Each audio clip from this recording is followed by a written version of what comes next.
Schools and Ed. I'm gonna give it till 6:35 to start the meeting because I don't have quorum and I'm waiting for more committee members to show up. Thanks.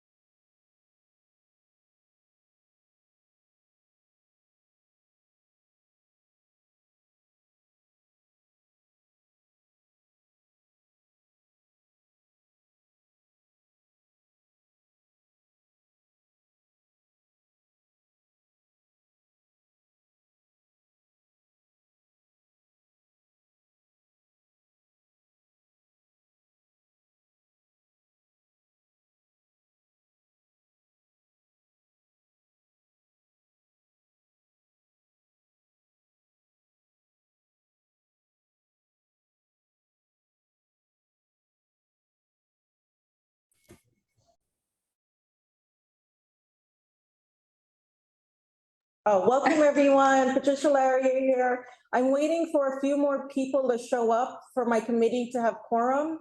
Thank you for coming out. I see you, Rennie Fong from PS 130. Hi. I'm gonna give it till 6:35 before I start. Thank you.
And have an issue, let me know. Team's gonna come. By the time she comes, We won't be voting on anything or Yeah, anything until she right. Okay. Thank you, Eva. Thank Have a you. good evening. Okay, now we're live. Are we unmuted? Hello, can you tell if we're unmuted? Oh, yeah. Hi, everyone. Patricia Laria here, Chair of Schools and Education Committee meeting. Dr. Cheryl Wu is our Vice Chair. To my right or your left on screen is Ann Hager. Emma Smith is our other committee member, and we have a guest in our area. Welcome. The other committee members is Akila Asqui, Teen Berger, which will be arriving, she'll be arriving later, Rich Cachapolo, Matt Metzger, Ed Ma, and I think, yeah, that's it. The agenda for our meeting tonight is school budget priorities, capital and expense budget priorities for fiscal year 2025. The New York City Charter mandates that the community boards consult on the capital and expense budget needs of the district. I see that we have a principal as our attendee, and I'm gonna elevate Principal Rennie Fong to tell us what his budget needs are. Let me promote him to panelist for his school. Hi, Rich. Rich Cachapola is one of our committee members. Hi, Rennie. Everyone, how are you? Good. Thanks for coming out tonight.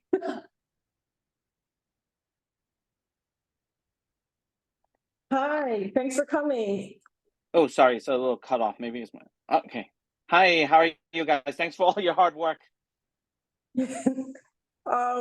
Anything for you guys. It's that's what we're here for. So we'd love to hear from you what your school budget priorities are. I mean, last year you submitted some requests for air conditioning and upgrades to fixtures, light fixtures.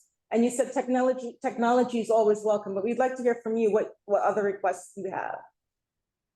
Yeah, with a 100-year-old building, but half of it is 30 years old. But yeah, infrastructure is always important. So appreciating any upgrades. Yeah, like we said with the windows and you know, half of our building, the windows got replaced on one side, so we're still waiting for the other side, and that includes the air conditioning unit. So just appreciating anything that could be done. Oh, and also beautifying, of course, the front of the school with, you know, a lot of the buildings have the nice tree guards, and yeah, that would always be nice too. Oh, okay. Regarding the tree guards and new trees, I reached out to Councilmember Christopher Marte's office, and I forwarded what you requested, and I'm hoping somebody will be in contact with you regarding that, because that's not a high enough cost to be a capital or expense. Oh, okay. Mm-hmm. Yeah, so I gave them your information, but I will follow up with, maybe I should connect you both. Okay, yeah, I actually I am in contact with Councilman Marte. So yeah, he's always been a great supporter. So appreciate you guys. Yeah, so if you reach out to someone in his office, they will be right on that about beautifying. Okay. Okay, and I got your information regarding the building, so we're gonna put that in our request when we talk All about right. business session. Thank you for Thank you coming. so much. Always appreciating your advocacy and yeah, all your hours. I know community boards are, do a lot, so thank you all. Thank you, Rennie. Okay, thank you. Have a good night. Thanks for coming. Okay, thanks. Okay, so we heard from PS 130. That's down in Chinatown. I'm trying to see if there are any other principals in our attendees. No, I don't know. If you are a principal as an attendee, could you raise your hand if you would like to talk about your school? Otherwise, I will go to my list of requests that I got within the last month and share with my committee. I don't see anybody with a raised hand. Okay, so I'm gonna go and talk about what the other schools told me. Okay. All right, the first school I heard from was PS3, which is in the village. And they're located at 490 Hudson Street. They're requesting a sensory gym for their students because they have an ASD Horizon program. For those who don't know what an ASD Horizon program, it's for students that are on the autism spectrum. And this is a huge capital expense. And I know that you're familiar with the school. Would you want to talk about that, or? Well, I mean, it's been an expanding program in the school, and at this point, we have it in, I believe, all the grades. And so it's not, these aren't resources that we previously had in the school, and we really do need them, so. Okay, all right, cool, thank you, Anne. The next school we heard from was PS 41, another village school, which is at 116 West 11th Street. Last year, they requested upgrading to their student bathrooms and free after-school programs for families. The DOE funded their bathrooms, so they received that funding. So this year, I don't believe that they're requesting any other things unless the after-school program wasn't funded. I'll have to see if I added that to the program. PS 130 we just heard from, so I have that in my list that we'll discuss. Middle school, PS 297 or AKA 75 Morton, which is in the village, also had a huge request last year. They wanted to upgrade the schoolyard because when it's wet, it's slippery for their kids. They don't have any basketball courts for the kids to play in. They wanted to reduce the noise abatement in their stairwells and have 2 permanent basketball hoops.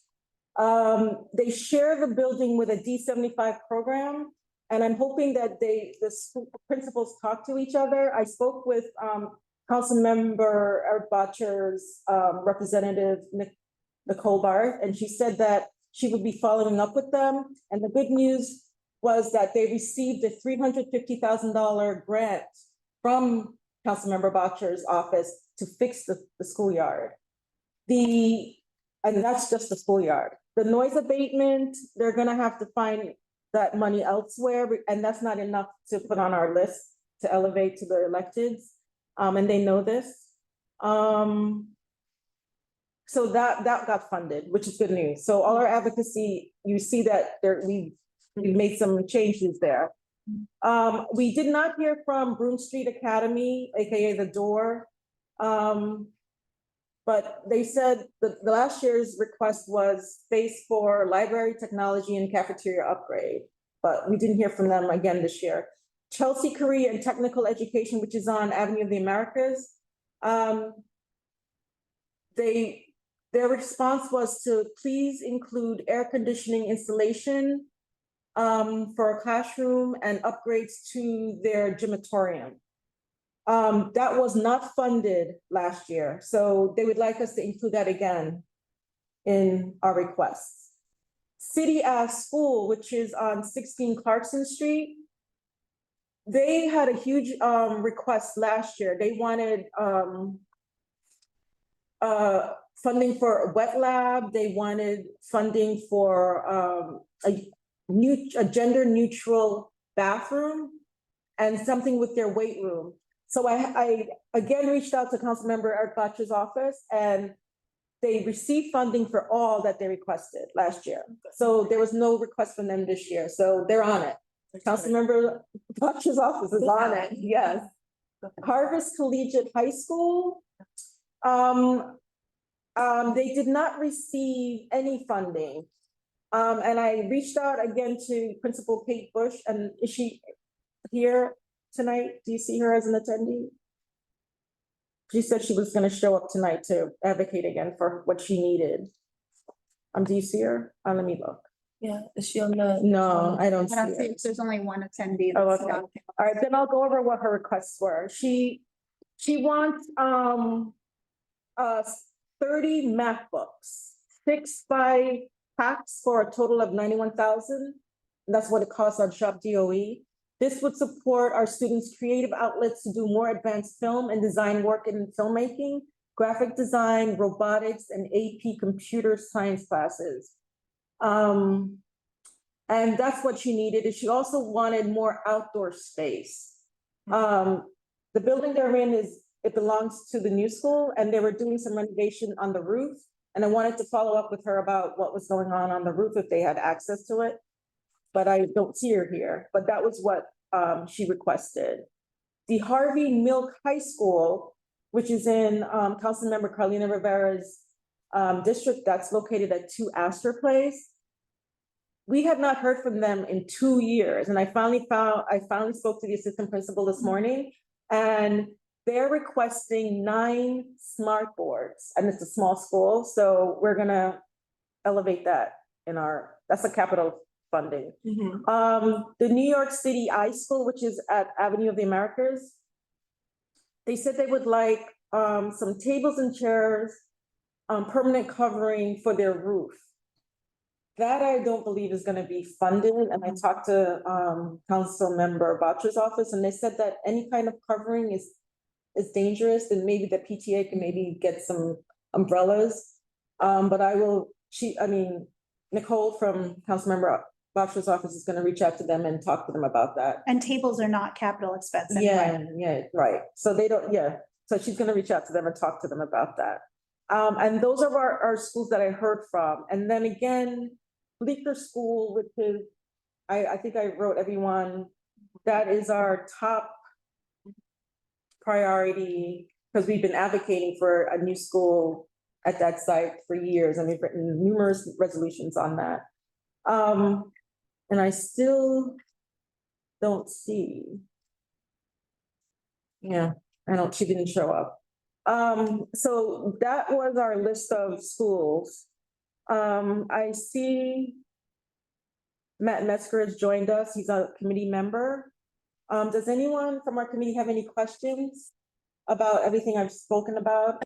Do. Okay, go ahead. And I don't know. Dr. Wu. Oh, yeah. committee Hi, member. everyone. I'm vice chair of the school and ed committee. So I don't know if this is kind of the right direction, but do they ever look at the PTA budgets of these schools? Because from my understanding, I mean, my son has been at 2 of the 3 village, like elementary, middle school, and those have enormous PTA budgets. So I just kind of wonder how the funds are allocated. I mean, again, this could be just because of capital improvement versus not, but like a school like Harvest Collegiate, I don't think their PA budget is. Yeah, they don't have it's a high school, so usually high schools don't, Right. I mean, That's the other. PTAs, there's so much parent involvement in the elementary schools, pre-K through 5th grade. Right. But when you get to the middle school and high school, they kind of fall off because parents are going back to work, the kids are going on their own. Yeah. And you really need a committed parent to like drive home that you need funding or raise funds for those schools. I mean, that's all I can tell you. Yeah. The other thing is PTAs can't pay for any capital work. Yeah. So I think it's worth considering in terms of like equity, the schools having more funds. And I think there might be things that you'd consider that with, but they definitely can't. And also a lot of them have lost their fundraising. I know that for PS3, it dropped off a lot after the pandemic. Yeah. Oh, after a pandemic. Yeah. Since the pandemic. Yeah. Really? Oh. Yeah, because a lot of it's in person. 50% of it was from the auction, which is usually in person. But even post with the population in the schools changed. So I don't know whether that's true of all of them, but it'd be worth looking at to see whether they're still in the same state if we were going to consider that. Yeah. Okay. I see Rich Cachapolo has his hand raised. Rich, go ahead. Yeah, some of the things you listed out, like the Macs or the smart boards, they sound like the sort of things that we typically see in the participatory budgeting process. Have these guys tried to go through that or put that up as plans or options in the participatory budgeting process? Participatory budgeting only, the limit is up to 50,000. Right? Isn't it? It can be, it has to be over 50. I think it can't be under 50,000. So, well, she's asking 30, which amounts to like 93,000. Yeah. Yeah, I'm not sure it's going to win. I'm just, I'm not sure what I'm saying. If we don't do it or they don't get it through us, I think they should put in, they should try that as well. Okay, I will reach out to her and tell her if she doesn't show up tonight. Especially technology, what I would recommend is that they bundle with another school because those are the things that tend to pass. If one school, like doing a sensory gym, there's no way that would pass participatory budgeting. But if you have something that spans 2 or 3 schools and you can do a broader thing like technology money, you'll win. Yeah. There's some smart boards and you have a much higher odds of winning. Yeah, good point. That's a great idea. If we have a couple of schools that are asking for technology, which seems we do, I think that is a really good idea. And I think individuals over 11 or 10 can vote. So over 11 and over. 11 and up can vote, which means that at the middle school level, which tend to draw kids from local communities, they really can bundle together. So, and then a middle school together, say with a high school, because high school kids tend to come from all over, but like maybe that can be a way forward. But it does involve the parent body and somebody at the school needs to advocate. Right, because it can't be done in the school, it has to be done outside. So if somebody will stand outside and help Right, organize it, exactly. you could do that. Like if you have a table like a block away and then just as the kids go home, just check. But we could provide guidance on that, maybe. Right, Yeah. right. Well, Thank you. I knew the PTA president at Harvest Collegiate last year, but her son just graduated, so I don't know, I have no connection now. You may Okay. soon, because You may end oh, up there. really? Oh, okay, Well, thanks for listening. thank you, Rich. Any other questions from our committee members? No. And Kate still hasn't attended, she's not here. Okay, I mean, this will be a fast meeting. Hi, Akila Ashley, Dr. Ashley, another committee member, welcome. All right, my husband bailed on me last minute, so as I was walking out the door, I get a text, he's not coming home. Oh, I had to tune in. I wanted to be there in person. I'll take one for the team. I'm gonna forward that email. Okay, well, since I have no more principals here, and I see no representatives from any of our council member offices, I may just then go into business session and discuss our order. Okay, so does anyone who is this? Jamie Vendel, do you have a question before I start business? Because when we go to business, there are no, we cannot entertain any conversations from attendees. It's just the committee members. Not at this time. Okay, thank you. All right, then I will start our business session and I'm going to, Rich, do you have your hand up? Do you have another comment? Oh, okay. I'm going to start. I'm going to share my screen so I can. Hold on.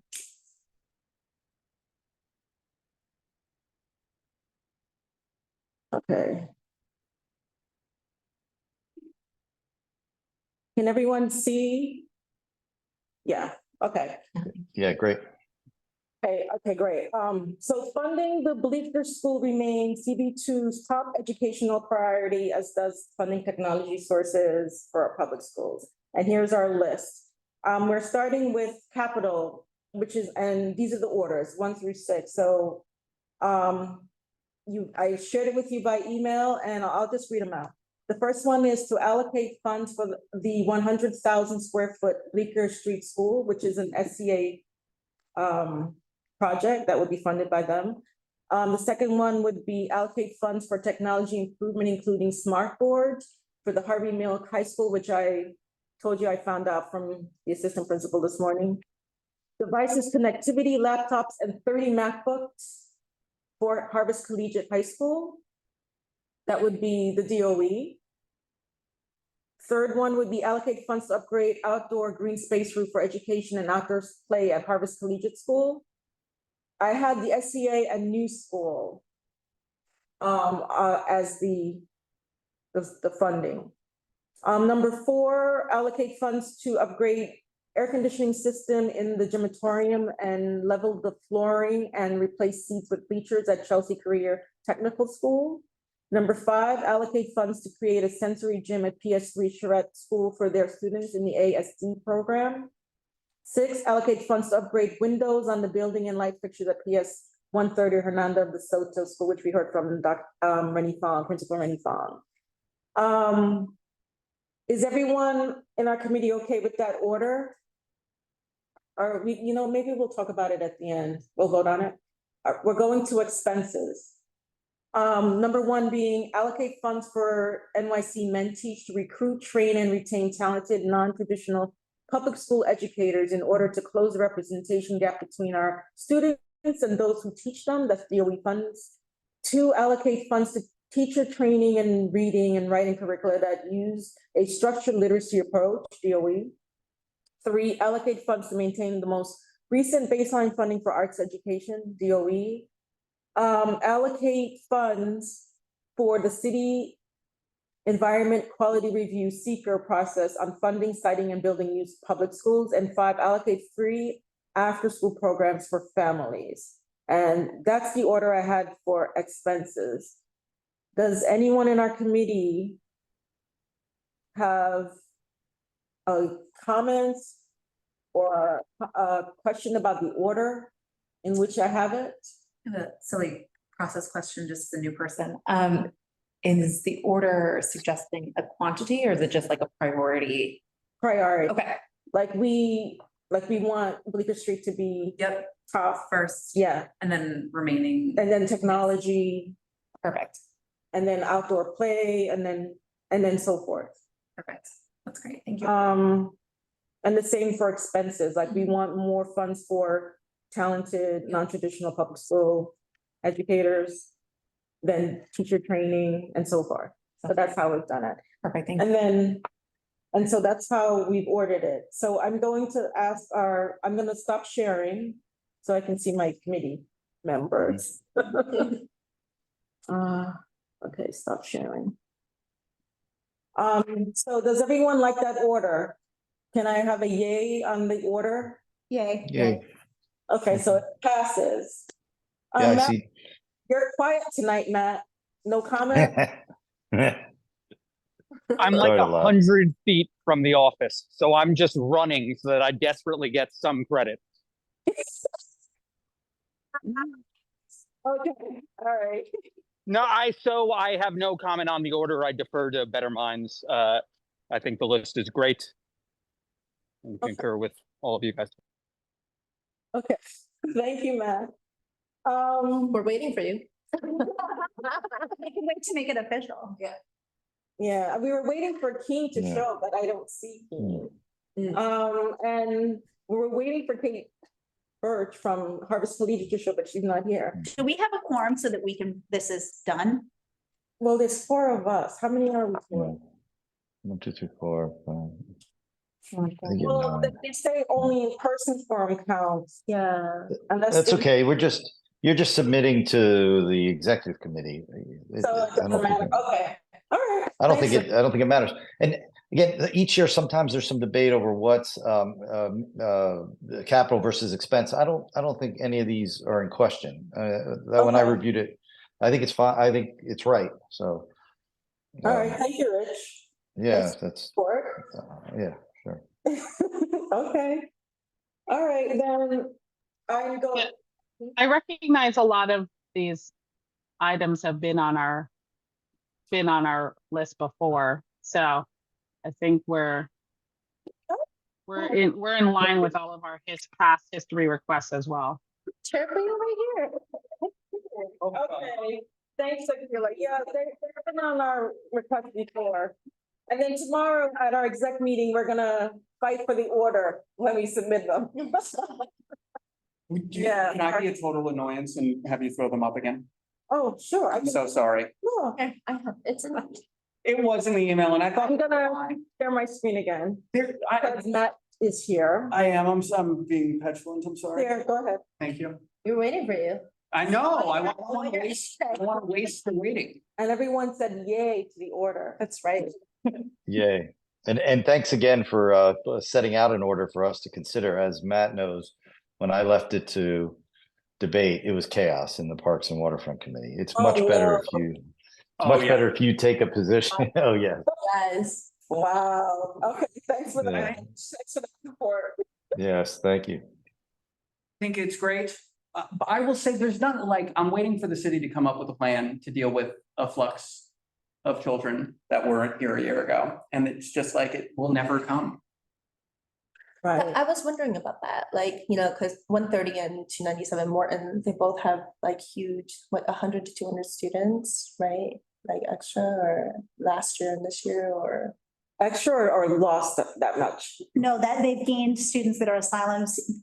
I mean, we don't know whether asylums So, yeah, I'm with you. gained a huge L population, English language learner population. And the problem is, that, I mean, you could include that in, it's definitely not capital. We could put it under expenses. Right, like technology. But it's not just, it's really staffing. Like if you go to any of the schools, what they'll tell you is they need more staff. Because they need kids pulled into smaller groups where they can start really learning English, or they really need more Spanish speaking staff, but that's hard to come by at this point. That's not a matter of money. That's a matter of like the city not having. Is that a teacher shortage? There's a shortage of Spanish speaking teachers. Our district doesn't have, according to Kelly McGuire, our last meeting, does not have a teacher shortage. They filled all the positions, which is great, but there is a shortage of Spanish speakers.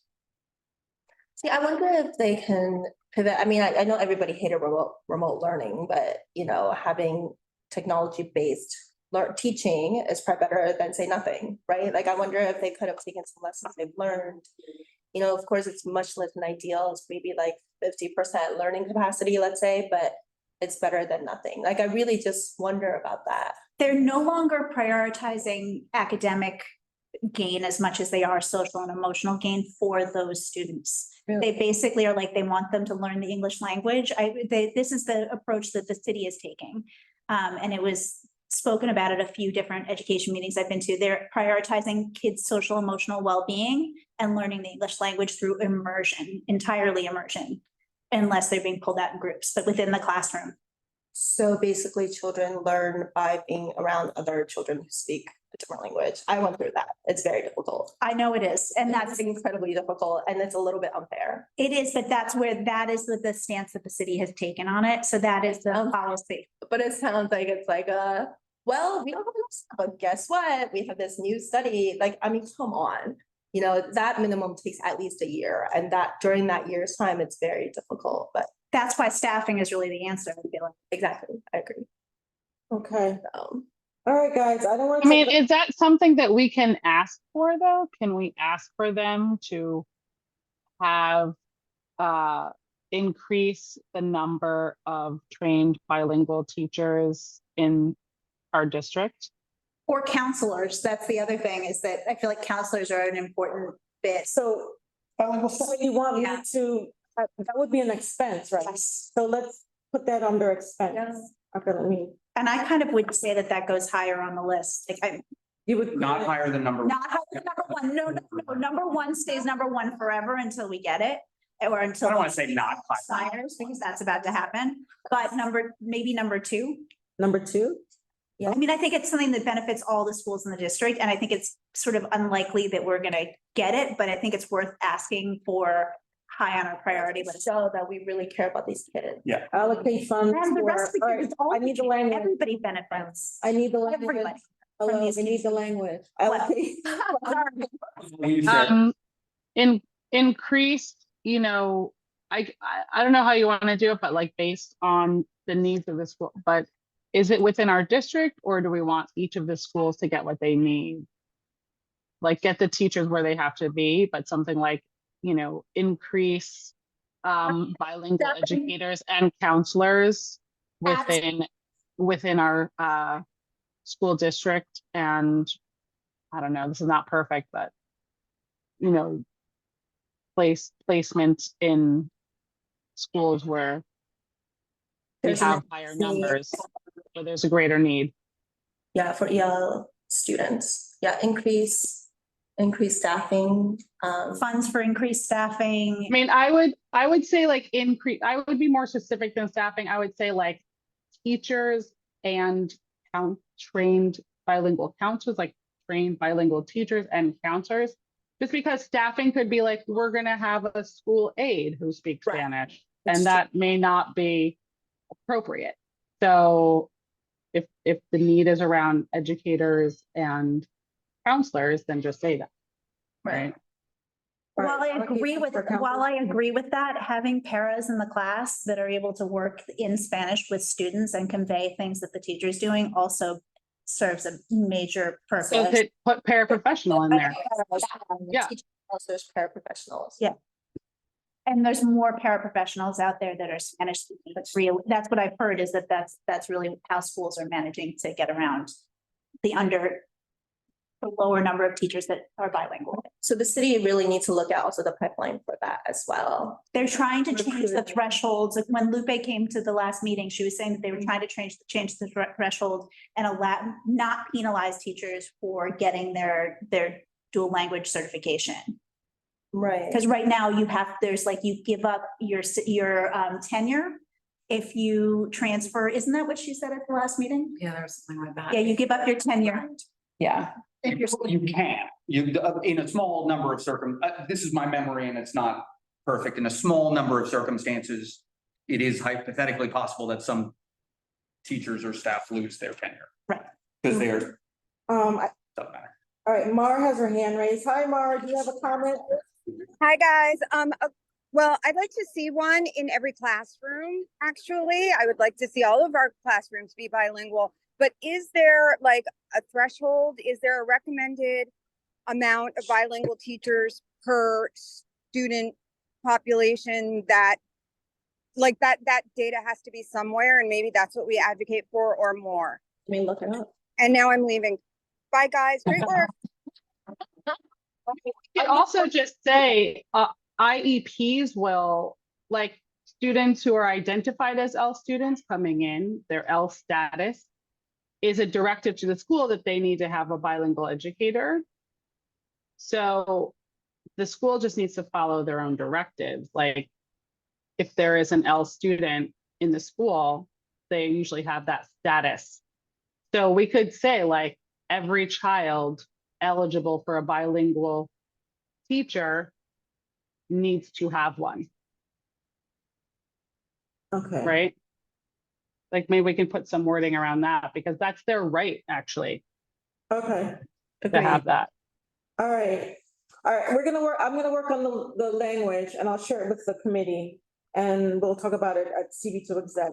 Thank you. I also have an announcement. Next month, our topic, we have an invited speaker, and he's gonna be Michael Markowitz. He wants to do that college financing 101, 529 accounts and FAFSA, and that's gonna be Tuesday, not Monday, Tuesday, November 28th at 6:30, okay? He says he's been Cool. getting All right. inundated with questions about that topic, so So he that's- wants to share that with our community. After Thanksgiving. After Thanksgiving, yes. So it's a Tuesday. All right, guys? So with that, I'm going to end our meeting. Okay. Bye, everybody. It was a nice short one. Good to see everyone. Oh, Bye. Wait, in 5 minutes. Bye, Kayla. Bye, everybody. I think it's mostly just us now on the screen. Yeah, and then I guess you can end it because my photo. I don't know. Oh, there it is. End. Bye, everybody.